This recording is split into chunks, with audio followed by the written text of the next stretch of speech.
Well, it's day 23 of President Bola Tinubu's presidency, and we are keeping tabs with updates in his first 100 days in office. Thank you for joining us on the program. I am Nifemi Ogunto. You can join the conversation now on Twitter if you use the hashtag first 100 days. Remember to tag at TVC News NJ. Let's bring you updates on the first official visit of President Tinubu to France. The president has received briefs from Ambassador Laro, Permanent Secretary Adamu Lamuwa, and other officials from the Nigerian embassy. They presented Nigeria's position on the summit and the scheduled sideline meetings with leaders and multilateral institutions. Recall that President Tinubu departed Abuja for Paris for the Paris summit for the new Global Financial Pact on Tuesday. He's expected to also participate, review, and sign a new global financial pact that places vulnerable countries on priority list for support as well as investment. The summit will hold from June the 22nd, I believe that's tomorrow, to 23rd, and President Tinubu is expected to return to Abuja on Saturday, 24th June. After this summit, we'll be talking to our State House correspondent shortly for more updates as regards the president's visit to France. But tackling security is one of the core objectives of President Bola Tinubu in achieving a desired result of a safe country. And that's exactly what he said during his inaugural speech on May 29.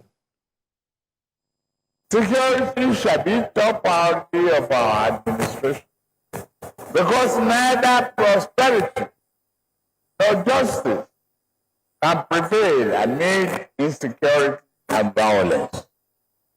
To effectively tackle this,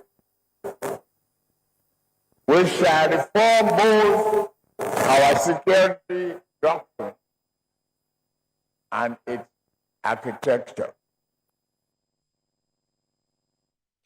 We're looking at collaboration between the presidency and state governors shortly on the program, and we'll be talking to the Plateau State Governor in a minute. But let's return to our State House correspondent who is standing by for more updates on Mr. President's visit to Paris. Femi, President Tinubu, we understand, will be attending some sideline events in Paris with leaders and multilateral institutions. What more have you gathered about this first official trip?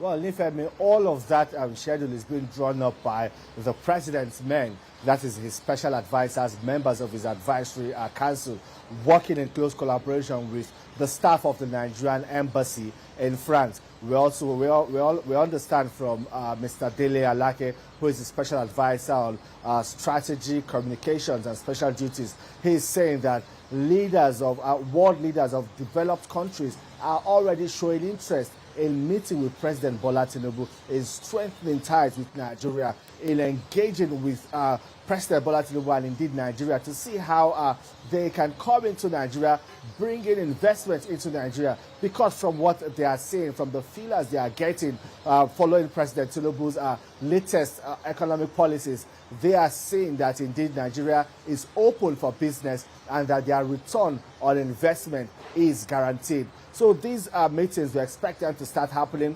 That new global pact global financing pact will start tomorrow. The conference will start tomorrow. The international community will be led by the United Nations Secretary General. We expect leaders from the South, the global South, meeting with leaders from less developed and underdeveloped countries. All of these engagements will be to improve the global financing system, which they say, as it stands currently, is not fit for purpose. Currently, we have this global financing system of about $300 trillion assets. And what world leaders are saying is that this is not fit for purpose because it makes disadvantaged countries more vulnerable. The poor and smaller countries are more vulnerable with what is currently obtainable. So they are looking at rejigging all of these and improving the whole system. And President Tinubu is also making his own plans to ensure that Nigeria has a stake in all of this, Nifemi.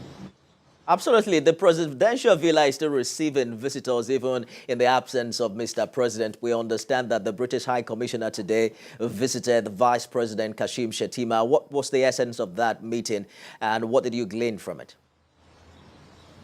Yes, Nigeria and Britain, they have enjoyed a long-standing relationship, diplomatic ties that dates back to when Nigeria got its independence, even the pre-colonial era. So it's not unusual to see the British High Commissioner come to Nigeria to visit the presidency, visit President Kashim Shettima in the absence of President Bola Tinubu, to talk about strengthening these long-standing ties, to talk about moving forward, how the partnership can be improved. The feedback that came from the British High Commissioner is was quite refreshing for Vice President Kashim Shettima and indeed the federal government. He's saying that with the audacious economic policies introduced by President Bola Tinubu, the withdrawal of first subsidy payments, and also the monetary policy, the reform of the country's exchange rate and the monetary policy, are indeed sending the right signals to the international community.